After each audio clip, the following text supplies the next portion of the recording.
இல்லை இந்த பாக்யலட்சுமிக்கெலாம் கண்டிப்பாக வந்து கொஞ்சம் கூட வந்து இந்த புத்தி அப்படிங்கிறது ஒன்றும் வரவே வராது அப்படிங்கிறது நமக்கு தெளிவாக தெரிஞ்சிருச்சு.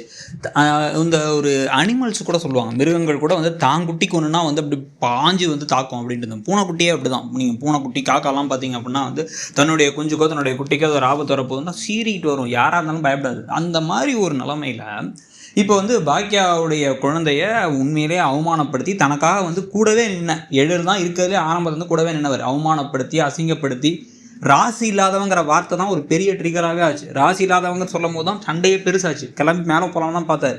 அந்த அளவுக்கு அந்த வார்த்தையை சொல்ல வேண்டிய அவசியம் எங்கேயுமே இல்லை. சண்டையில் 1-2 வார்த்தை கூட சொல்கிற வார்த்தை இல்லது. ராசி இல்லாதவ இவரில் வந்திருந்தால் விளங்காமல் போச்சு அப்படின்னு பேசிக்கிட்டு இருந்த ஈஸ்வரியால் தான் இவ்வளோ பிரச்சனையும் வந்துச்சு. ஆனால் ஈஸியாக சொடக்கு போட்ட மாதிரி ஈஸ்வரியை அப்படியே மாற்றி விடுறாங்க. பாக்கியா, எங்கள் சண்டைக்குள்ளே நீ எது குறுக்க வந்த? நீ பேசினதுனால தான் போயிட்டான் அவனை ஏன் நான் சொல்லக்கூடாதா? நான் ஒரு பாசத்தில் சொன்னேன். ஏதோ சண்டைனா கூட குறைய ஒரு வார்த்தை பேசுவோம். அவன் கூட தான் என்ன சொன்னான். அவர் என்ன சொன்னார்? நிஜமாக நீங்கள் திருப்பி அவன் மேலே பழிப்படாதீங்க. எனக்கு இந்த ப்ரொடக்ஷன் கம்பெனியில் வேலை கிடைக்காம இருந்ததுக்காக நீங்கள் உங்கள் பாசத்துக்காக உங்கள் பையனோட போய் போலீஸ் ஸ்டேஷனில் போய் உட்காந்துட்டான்னு சொன்னார். அவர் சொன்னது ஃபேக்ட். அவர் கூட குறைய சண்டைக்கு அப்போலாம் எதுவும் வார்த்தை சொல்லலை, நிஜமாக நடந்ததை சொன்னார். இவங்க பேசுனது எல்லாமே வந்து காயப்படுத்துறதுக்காகவும் மற்றவங்களை வந்து கஷ்டப்படுத்துறதுக்காகவும் பேசின வார்த்தை. ஒன்னால தான் கிளம்பி போனாங்க அவங்க அப்படிங்கிற மாதிரி ஒரு வார்த்தையை சொல்லாமல் கோவப்படாமல் எதையும் எரிச்சப்படாமல் அப்படியே என்ன பண்ணுறாங்க அப்படின்னு வச்சு பார்த்தீங்க அப்படின்னா வந்து பாக்கியா அப்படியே பார்த்துட்டே இருக்காங்க. பாக்கியா பார்த்துட்டே இருந்து அப்படியே கட்டில் இல்லைக்கத்தை அத்தை அத்தை அத்தை அப்படிங்கிறாங்க. போமா அந்த பக்கம் அப்படிங்கிற அளவுக்கு பார்க்குறவங்களுக்கு கோவம் வர அளவுக்கு ஒரு போர்ஷன் அது. அப்புறமா கிளம்பி ஈஸ்வரி எல்லாம் ஒன்னால தான் போயிட்டான். இப்போ நிம்மதி அவனுக்கு அடுத்த செடி அடியும் போயிடுறா, இனியா நீயும் போயிடு, எல்லாரும் போயிடுங்க நான் தான் பண்ணது தப்பாச்சுல அப்படின்னு போகிறாங்க. ஏதோ அவங்க தான் பண்ணது தப்பு, ஆனால் அவங்க பண்ணது தப்புங்கிறத யாரும் ஏற்றுக்கவே முடியல. சரி விடுமா, அழாதம்மா என்னமாச்சு, ஏமா அப்படி பண்ணுற? இப்போ கூட ஒன்றும் இல்லை, நம்ம கூப்பிட்டா வந்துடுவான் தம்பி, கால் பண்ணுறேன் நான் உனக்கு அப்படின்னா செல்வியும் கால் பண்ணுங்கிறாங்க. உடனே வந்து ஃபோனை எடுத்து இவருக்கு எழில் கால் பண்ணலான்னா வேணாம் அவனுக்கு காலெல்லாம் பண்ண வேணாம்.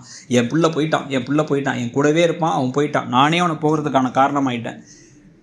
கனவுகளை துரத்துன்னு நான் தான் சொன்னேன், அந்த கனவே அவனுக்கு வீட்டை விட்டு துரத்துறதுக்கான காரணமாயிடுச்சு அப்படின்னு சொல்லிட்டு அவன் சந்தோஷமாக இருப்பான். அவன் திறமையான பையன். அவன் வெளில இருந்தால் இங்கே இருந்தால் வந்து பாட்டியுடைய ஆசை அப்புறம் இவனுடைய வாழ்க்கை ரெண்டுக்கும் இடையில பாட்டிக்காக தன்னைத்தானே மாற்றிக்கிட்டு உடஞ்சி போய் உட்காந்துருப்பான். அப்படி இல்லாமல் இப்போ அவன் வாழ்க்கையில் வந்து வெளில போய் சுதந்திர பறவையாக அவனுக்கு வேணுங்கிறத ட்ரை பண்ணி தேடி பிடிச்சி வர அளவுக்கு ஒரு இடத்துக்கு போயிடுவான். எனக்கு அவன் மேலே நம்பிக்கை இருக்குது.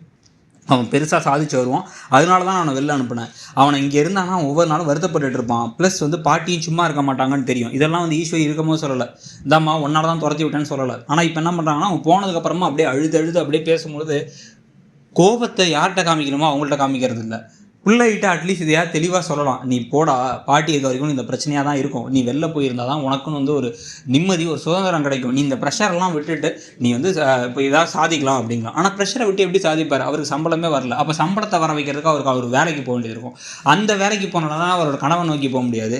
உங்களுக்கு பிஸ்னஸுக்கு அவர் அவ்வளோ ஹெல்ப் பண்ணியிருக்காரு, உங்கள் பிஸ்னஸில் இப்போ காசு வருது, நான் என் பிள்ளையை பார்த்துக்கிறேன்னு சொல்கிறதுக்கு உங்களுக்கு திராணி இல்லை, வக்கு இல்லை, துப்பு இல்லை.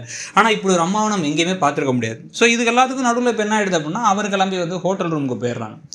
ஹோட்டல் ரூமுக்கு போனதுக்கப்புறமா அங்கே வந்து ஒன்றும் நடக்காத மாதிரி வந்து தண்ணி பாட்டில் எடுத்து வந்துட்டேன், தண்ணி வேணுமா, கீழே போய் சாப்பாடு எடுத்து வாங்கிட்டு வரேன் நான், ஒன்றும் இல்லை நம்ம புதுசாக ஒரு இடத்துக்கு விளையாடுறதுக்கு வந்திருக்கோம் அவ்வளோதான் அப்படின்லாம் நிலாட்ட பேசிகிட்டு இருக்காரு. உங்களுக்கு எதுவுமே வருத்தமாக இல்லையா? என்னால் தான் இவ்வளோ பிரச்சனையும், நான் உங்கள்கிட்ட அவசரப்பட்டு இது சொல்லாமல் இருந்திருக்கலாம். அப்படிங்கும்போது ஓ மேலே பழிய தூக்கி போட்டுக்காது. அம்மா சொன்னது கொஞ்சம் வருத்தமாக இருந்தாலும் அம்மா சொன்னால் ஒரு காரணம் இருக்கும், நம்ம இனிமேல் இங்கே வெளிலே இருப்போம், நம்ம சாதிச்சுட்டு திருப்பி வீட்டுக்கு போகும்போது போய்க்கலாம் அப்படிங்கிறாரு இவர். இதுக்கு நடுவில் வந்து அம்மா என்ன தான் சொன்னாலும் அம்மா சொல்கிறது கொஞ்சம் பேக்கு மாதிரி தான் சொல்லுது அப்படின்னு சொல்லி முடிவு பண்ணிட்டு தான் இனியா என்ன பண்ண போகிறாங்க, தன்னுடைய அப்பாவுக்கு கால் பண்ணி இந்த விஷயத்தை சொல்ல போகிறாங்க. அவர் உடனே நேராக கிளம்பி போய் பார்க்குறேன்னு ஹோட்டலுக்கு போய் பார்த்து பாக்கியா மோசம், நாங்கள் தான் சரி அப்படிங்கிற மாதிரி பேச போகிறாரு.